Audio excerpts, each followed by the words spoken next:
I am staring at something that doesn't make sense, and the more I look at it, the less sense it makes. Donald Trump just created what he's calling a board of peace. Sounds noble, right? Sounds like something the world needs, except when you actually read the charter, when you look at who's joining, when you follow the money, you realize this isn't about peace at all. This is about something far more dangerous, and I think most people have no idea what's actually happening here. Look, I could be wrong about this. I've been wrong before, but I spent the last 3 days going through the details of this thing, reading over 1,000 comments from people trying to make sense of it, and what emerged terrified me, because this isn't just another Trump scam. This isn't just another grift. This is an attempt to replace the entire post-war international order with a private system controlled by one family, forever. And here's what really gets me. The justification for all of this was supposed to be Gaza. Remember that? The ceasefire, the reconstruction, helping Palestinians rebuild their lives. That was the story. Except Palestinians aren't even mentioned in the actual charter. They've been relegated to advisory roles while foreign elites make all the real decisions.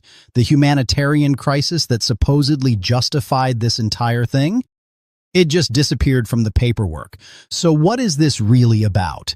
Let me back up and explain how we got here, because the origin story matters.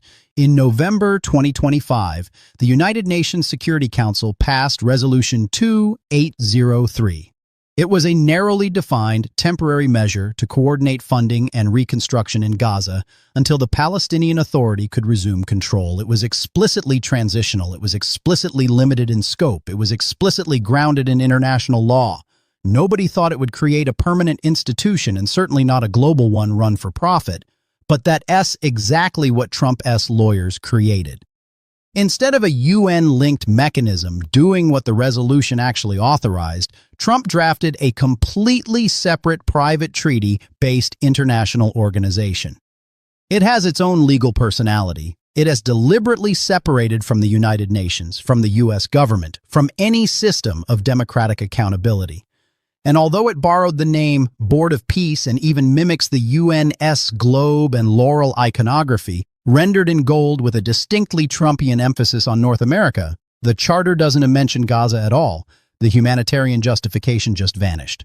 What remains is a framework for permanent global power. And at the center of that framework is Donald Trump himself. Not the presidency, not the United States. Trump as an individual. The draft charter names him personally as chairman with no term limit and no mechanism for removal.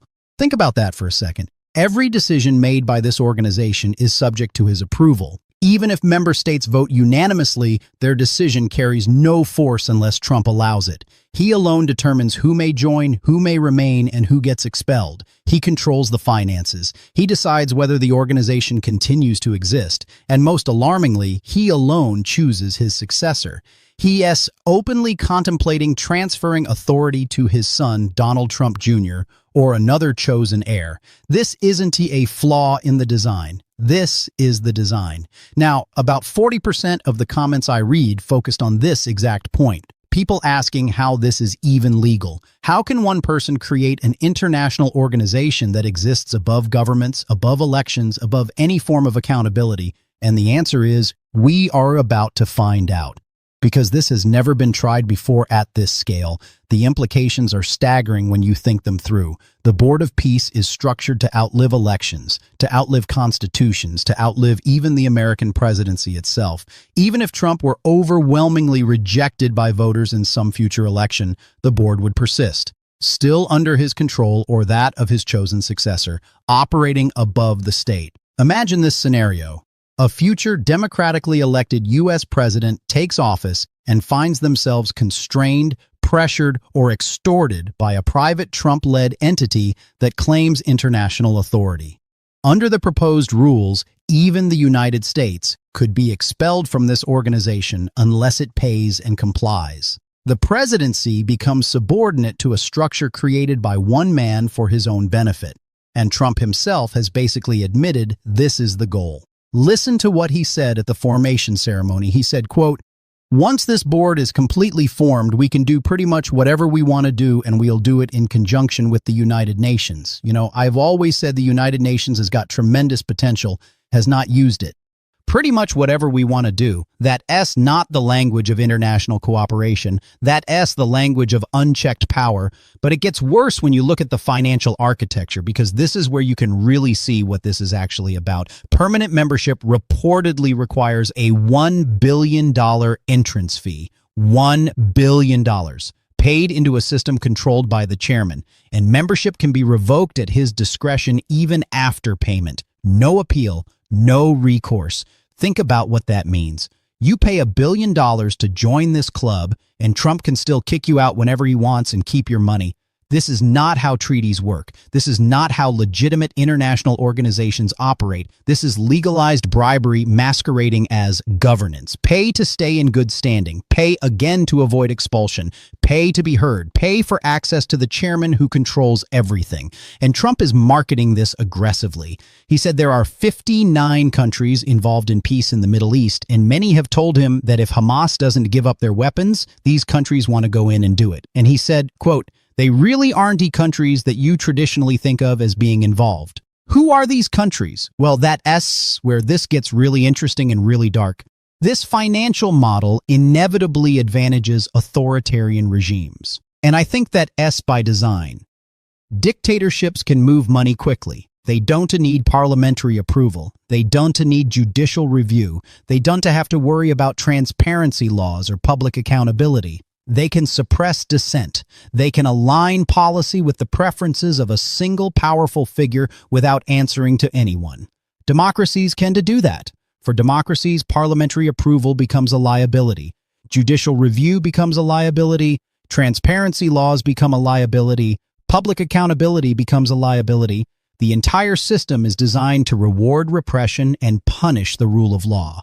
And when you look at the list of governments eager to participate, this reality becomes undeniable. Early supporters include states with long records of authoritarian governance, corruption, or human rights abuses. Hungary's Viktor Orban quickly accepted the invitation. Others include Gulf monarchies, Central Asian autocracies, and governments whose leaders face serious international legal scrutiny. These are not exactly champions of democracy and human rights. Meanwhile, the conspicuous absences tell their own story. The United Kingdom refused to join. Most European Union democracies refused to join. They reciting deep concerns about legality, accountability, and the deliberate attempt to undermine multilateral institutions like the UN. They recognize what's at stake here, because once international law becomes optional, it stops protecting anyone.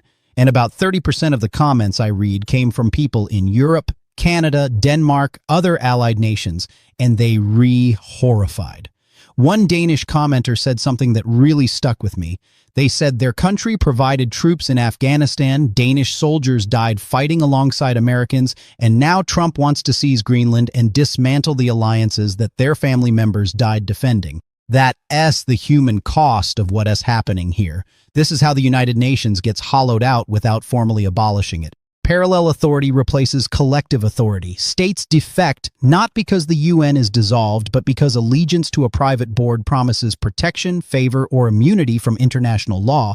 Trump himself has suggested the Board of Peace might replace the UN. He has dismissed the organization as ineffective. He has boasted that he never bothered consulting it when ending what he claims are 8 wars. And by the way, nobody can actually identify what 8 wars he is talking about. But that's beside the point. What he is doing is not reform. It's displacement. It's the substitution of law with loyalty. International law rests on the principle that sovereign states are equal and bound by rules they collectively agree to. The Board of Peace rejects that premise outright. States are no longer equal actors. They clients.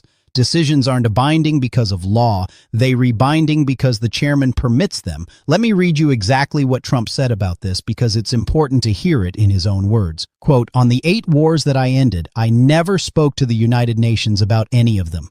And you would think that I should have. You would think they could have done those 8 wars, but they couldn't have. And they tried, I guess, in some of them, but they didn't try hard enough." He's openly bragging about bypassing the international system. And now he is trying to replace it with something he controls personally. The danger here extends beyond institutions to norms.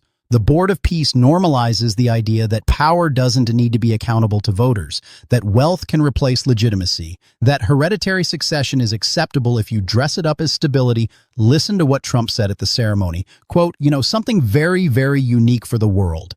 It's for the world. This isn't a United States. This is for the world. Except it is not for the world. It's for Trump. And eventually it's for Trump Jr., or whichever family member he decides should inherit control of this thing. And Trump uses authoritarian language constantly. He jokes about being a dictator, then half jokes, then says he is serious but only for one day, then extends that day indefinitely. The Board of Peace is the infrastructure required to make those dictatorial impulses permanent and global. Because here's the thing about democratic norms. Once you abandon them at the global level, they don't magically reassert themselves. The precedent gets set. Future strongmen see what's possible, and they follow the template. Now, I want to address the strongest argument I've seen defending this thing because it is important to engage with the best version of the opposition case, not the worst. Some people are saying, look, the UN is broken. It's ineffective. It's paralyzed by veto powers. It can solve conflicts. Maybe we do need something new. Maybe Trump's ego-driven approach is actually getting things done that the bureaucratic UN never could. And you know what? I actually agree that the UN has serious structural problems. I think reasonable people can acknowledge that. The Security Council veto system does create paralysis. Authoritarian regimes do abuse the institution. Reform is needed. But here's why I still think the Board of Peace is the wrong answer. The UN's problems come from giving too much power to individual governments. The solution is not to give even more power to a single individual with zero accountability. That's not reform. That's just replacing one broken system with something worse. At least with the UN, there are multiple veto powers checking each other. With the Board of Peace, there's only Trump. And then there's only Trump Jr. Forever. The right way to reform international institutions is to make them more democratic, more accountable, more transparent, not less. So what happens to the actual Palestinians in all of this? The people whose suffering was supposedly the justification for creating this thing in the first place. According to multiple reports, Palestinians have been relegated to marginal advisory roles while real decisions are made by foreign elites and political appointees. Their rights become an afterthought in a larger struggle for power and prestige. Peace becomes branding. Reconstruction becomes leverage. They become props in someone else's game. And this is not speculation. One commenter pointed me toward a Carnegie Endowment analysis by Yazid Saig. He writes that the exclusion of Palestinians as political agents with any control over decision-making deprives them of the right to determine their own future. Quote, the best they can hope for is to exchange self-determination for construction projects and accept apartheid in place of genocide. That is what this Board of Peace means for the people it was supposedly created to help. And looking at the broader pattern of these so-called day-after plans for Gaza, researchers Noor Arafat and Mandy Turner conclude they all enable disaster capitalism, the establishment of a governance structure that denies Palestinians political agency, a process of land-grabbing, resource extraction, and reconstruction profiteering, the imposition of security arrangements to enforce sustained political and economic control by Israel and its allies. This is not about peace. This is about permanent dispossession dressed up in the language of reconstruction and stability, and Trump is already talking about what comes next for Gaza. Multiple reports suggest discussions about beachfront development, luxury resorts, golf courses. His son-in-law, Jared Kushner, has been openly interested in Gaza's coastal real estate potential for years. The pattern is obvious if you're willing to see it. This is a permanence project, not a peace project. It is about ensuring that Trump's power doesn't end with his presidency, that it survives elections, accountability, and law. It is about replacing a rules-based international system with a personal one. And it's about teaching future strongmen that institutions exist to be captured, not respected. If this scam succeeds even partially, the consequences will not be limited to Trump. It will set a precedent that future demagogues will eagerly follow. Why submit to international law when private power is easier? Why accept constraints when loyalty is rewarded? The lesson, once learned, cannot be unlearned. and that's why democracies around the world are alarmed. That's why legal scholars are sounding the alarm. That's why this cannot be dismissed as just another Trump provocation or ego project. About 20% of the comments I read were from people saying some version of, "This sounds like a conspiracy theory. You're overreacting. Trump-esque just doing deal-making. He's unorthodox but effective. Stop being hysterical." And I want to address that directly because I think it's important. I don't think Trump is some mastermind executing a brilliant plan. I think he's fundamentally driven by ego, greed, and a desire for power that will outlast his mortality. I think he's surrounded by people who know how to channel those impulses into institutional form. And I think the structure they've created is genuinely dangerous whether Trump fully understands it or not. I am not claiming Trump wakes up every morning thinking about how to destroy democracy. I am saying he wakes up thinking about how to be powerful and rich and praised, and the structure he has built to achieve those goals happens to threaten democratic governance worldwide. The threat is real, even if the intention is just narcissism. And look, I could be wrong about all of this. Maybe I am connecting dots that aren't really connected. Maybe I am seeing patterns that aren't there. But here's what I know for certain. The charter exists. The billion-dollar entrance fee is real. The lack of accountability mechanisms is documented. The authoritarian governments joining are a matter of record. The exclusion of Palestinians is confirmed by multiple sources. Those are facts.